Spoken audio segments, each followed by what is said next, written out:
L'étude d'aujourd'hui a pour titre Le grand conflit, première partie. C'est l'enseignement numéro 8 de la série d'études intitulée 28 enseignements fondamentaux. Dans tous les pays, des lois sont établies afin de maintenir la paix et la sécurité de la population. Lorsque ces lois sont respectées, il y a un sentiment d'aisance et de sûreté. Lorsque ces lois sont transgressées, il y a des conflits et des guerres, la population est angoissée. Il faut que le criminel meure ou soit mis en prison pour rétablir la sûreté dans le pays. Avant que le criminel soit mis à mort, il faut qu'il soit déclaré coupable. Aucun doute possible ne peut exister concernant la culpabilité du criminel. Cette situation ne se limite pas à notre planète. Il y avait un criminel dans le ciel. Qui était ce criminel? Ézéchiel chapitre 28, les versets 12 et 13. Ainsi parle le Seigneur, l'Éternel. Tu mettais le sceau à la perfection. Tu étais plein de sagesse, parfait en beauté. Tu étais en Éden, le jardin de Dieu.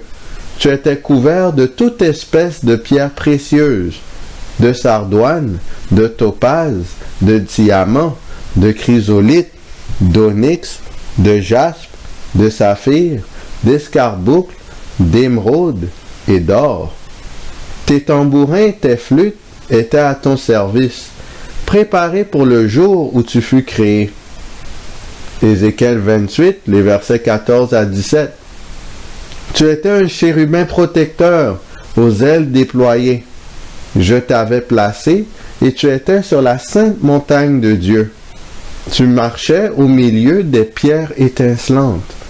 Tu as été intègre dans tes voies, depuis le jour où tu fus créé, jusqu'à celui où l'iniquité a été trouvée chez toi. Par la grandeur de ton commerce, tu as été rempli de violence, et tu as péché. Ton cœur s'est élevé à cause de ta beauté. Tu as corrompu ta sagesse par ton éclat.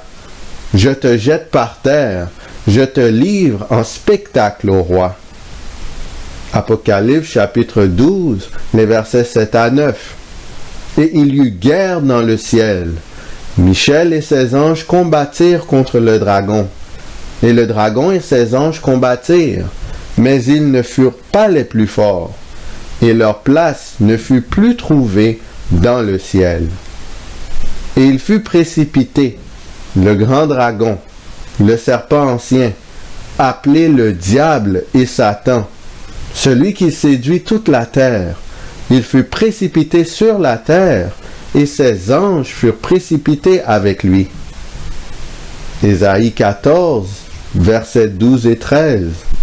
Te voilà tombé du ciel, astre brillant, fils de l'aurore. Tu es abattu à terre, toi le vainqueur des nations. Tu disais en ton cœur, je monterai au ciel. J'élèverai mon trône au-dessus des étoiles de Dieu. Je m'assiérai sur la montagne de l'assemblée, à l'extrémité du septentrion. Dieu avait créé Lucifer sans défaut. Sans s'en rendre compte, Lucifer est devenu orgueilleux et jaloux de la position de Michel. Qui est Michel? Jude, chapitre 1, le verset 9.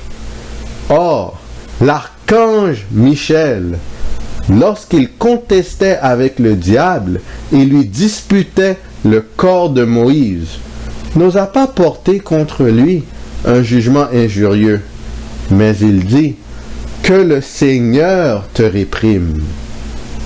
On voit d'abord que Michel est un archange qui signifie chef des anges. 1 Thessaloniciens 4, le verset 16. Car le Seigneur lui-même a un signal donné à la voix d'un archange et au son de la trompette de Dieu, descendra du ciel, et les morts en Christ ressusciteront premièrement. On voit ici qu'à la voix d'un archange, les justes ressuscitent. les justes ressuscitent. Il est à noter que seul Michel possède le titre d'archange dans la Bible. Personne d'autre ne l'a. On peut ainsi conclure que c'est à la voix de Michel que les justes ressuscitent. Jean chapitre 5, le verset 25. En vérité, je vous le dis, l'heure vient, et elle est déjà venue, où les morts entendront la voix du Fils de Dieu, et ceux qui l'auront entendu vivront. C'est à la voix du Fils de Dieu, Jésus-Christ, que les morts vont ressusciter. Ainsi, Jésus est l'archange, le chef des anges. Jésus est Michel. Lucifer était donc spécialement jaloux de la position de Jésus, le Fils de Dieu. Lucifer trouvait injuste le fait que le Fils de Dieu ait une place plus honorable que lui dans la hiérarchie de l'univers. Il se voyait comme chef suprême de l'univers, à la place de Dieu. Il se mit à faire une propagande contre le gouvernement divin.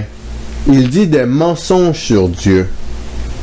Il disait qu'il n'était pas obligatoire pour les anges de respecter les 10 commandements, qu'ils étaient capables de se gouverner eux-mêmes. Pourquoi Dieu n'a-t-il pas tout de suite détruit Satan? Le péché n'avait encore jamais pénétré dans l'univers de Dieu, et les êtres saints qui peuplaient le ciel n'avaient aucune idée de ses conséquences. Il fallait donc que l'univers tout entier comprît le caractère réel de l'usurpateur et la vraie nature de ses machinations. Ésaïe 14, les versets 12 et 13. Te voilà tombé du ciel, astre brillant, fils de l'aurore. Tu as battu à terre, toi, le vainqueur des nations. Tu disais en ton cœur, je monterai au ciel, j'élèverai mon trône au-dessus des étoiles de Dieu. Je m'assiérai sur la montagne de l'assemblée, à l'extrémité du septentrion. Apocalypse chapitre 12, le verset 9. Et il fut précipité, le grand dragon, le serpent ancien, appelé le diable et Satan, celui qui séduit toute la terre. Il fut précipité sur la terre, et ses anges furent précipités avec lui. Satan fut donc jeté sur la terre. Il était expulsé du ciel et non complètement détruit.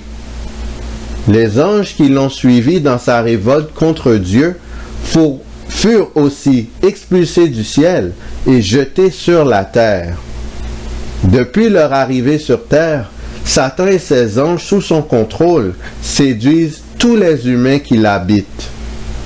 Dans la prochaine partie de cette étude, nous aborderons comment Satan a effectué la séduction de nos premiers parents, Adam et Ève.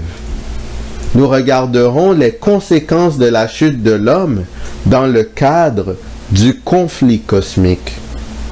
D'ici là, qui allons-nous choisir? Est-ce que nous choisirons Michel, le Fils de Dieu, et ses anges, ou est-ce que nous choisirons Satan et ses anges? Je nous exhorte à chaque instant de notre vie de choisir Michel, afin que nous ayons l'amour de Dieu en nous et que nous puissions le partager. Car Dieu est la vérité, Dieu est amour et Dieu est prêt à tout pour que nous puissions habiter avec lui. Que le Seigneur nous garde.